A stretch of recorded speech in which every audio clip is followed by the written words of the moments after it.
Selamat pagi anak-anak kelas 1 semuanya. Hari ini kita akan belajar di buku paket Bupena 1D. Anak-anak bisa dibuka halaman pertama, yaitu subtema 1, benda hidup dan tak hidup di sekitarku. Muatan SPDB KD 3.2 dan 4.2 dengan materi membedakan panjang pendek bunyi. Ada banyak benda di sekitar kita.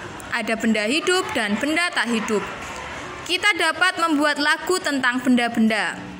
Saat menyanyikan sebuah lagu, perhatikan panjang pendek bunyi. Kita dapat menghitung panjang pendek bunyi berdasarkan ketukan. Nah, anak-anak perhatikan tanda ketukan berikut. Untuk persegi, ini ketukan pendek. Untuk persegi panjang, ini ketukan panjang.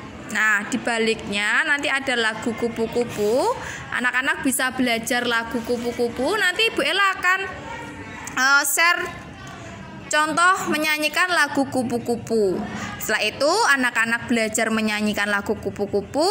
Lalu anak-anak berilah tanda persegi dan persegi panjang di bawah setiap suku kata lirik lagu di atas. Ya, besok Senin anak-anak maju satu-satu, anak-anak menyanyikan lagu kupu-kupu. Jelas ya anak-anak? Sekarang kita masuk pada muatan bahasa Indonesia KD 3.6 dan 4.6, yaitu mengenal benda hidup dan benda tak hidup. Anak-anak perhatikan, kupu-kupu termasuk benda hidup. Benda hidup disebut juga makhluk hidup. Benda hidup mempunyai ciri-ciri. Benda tak hidup juga memiliki ciri-ciri. Ciri-ciri benda hidup dan tak hidup berbeda. Sebelum mengetahui ciri-ciri benda, coba sebutkan contoh benda hidup dan benda tak hidup.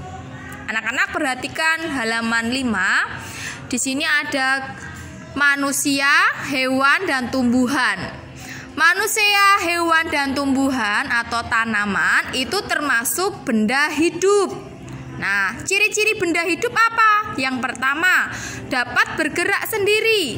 Yang kedua, bernafas. Yang ketiga, memerlukan makanan dan air.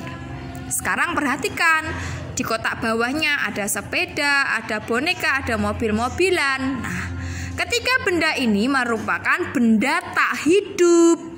Ciri-ciri benda tak hidup: 1. Tidak dapat bergerak sendiri. 2. Tidak bernafas. 3. Tidak memerlukan makanan dan air.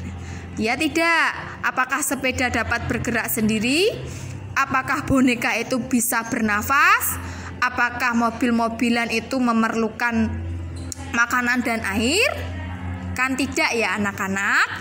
Jadi benda boneka dan mobil-mobilan itu adalah contoh benda tak hidup yang memiliki ketiga ciri-ciri di samping. Anak-anak, sekarang dibalik ke halaman selanjutnya. Untuk latihannya pada muatan bahasa Indonesia di halaman 6, nomor 1, 2, dan nomor 3.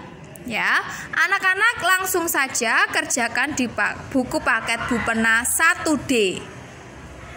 Sekarang kita masuk pada muatan PPKN KD 3.1 dan 4.1. Mengenal simbol dan bunyi sila keempat Pancasila. Apa anak-anak simbolnya? Pintar sekali, kepala banteng. Nah, saat berdiskusi, kita tidak boleh memaksakan pendapat. Kita harus menghargai pendapat orang lain. Menghargai pendapat merupakan pengamalan sila keempat Pancasila yang disimbolkan dengan gambar kepala ganteng.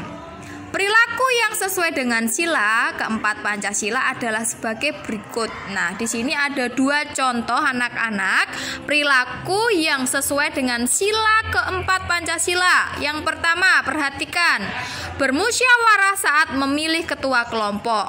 Nah, ini dilakukan di sekolah. Yang kedua, menghormati keputusan yang diambil saat musyawarah. Masih ingatkah kamu bunyi sila keempat Pancasila? Anak-anak masih ingat? Kalau masih ingat, ayo bersama-sama. 1, 2, 3. Kerakyatan yang dipimpin oleh hikmat kebijaksanaan dalam permusyawaratan perwakilan. Nah, sekarang baliknya. Tugas kalian pada muatan PPKN nomor 1, 2, 3 kalian kerjakan di buku tematik berwarna merah. Jelas anak-anak? Pintar. Nah, sekarang kita akhiri pembelajaran kita. Anak-anak, selanjutnya kalian siapkan untuk mengerjakan semua tugas pada hari ini. Terima kasih, tetap semangat. Tuhan Yesus memberkati.